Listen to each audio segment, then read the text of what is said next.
In the frozen realms of Minnesota's north, where lakes lie still as glassy eyes in woe, there stands a hall yclept the quality Learing Center.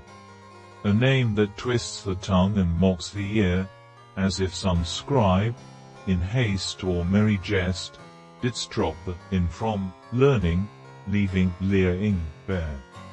O Lear, thou ancient king of brittle throne, divided realms and daughters false as wind, how like thy tragedy this modern stage.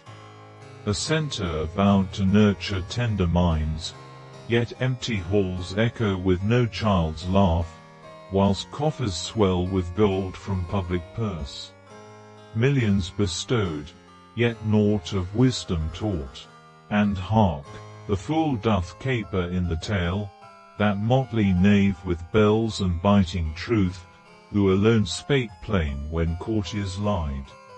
So here, a jester bold in daylight hours, doth venture forth with lens and fearless quip, to knock upon the door of this false school, and cry, where be the babes?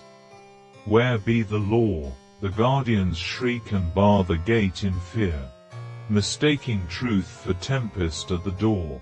Alas, poor Lear, thy storm upon the heath finds echo in this northern comedy grim. Blind rulers portion out their kingdom's wealth to shadows and to signs misspelled in haste. The fool yet laughs, though bitterly he weeps, for folly reigns where quality is feigned, and nothing learned but how the mighty fall. Blow, winds, and crack your cheeks. Rage on, ye snows. The play endures, though actors change the scene.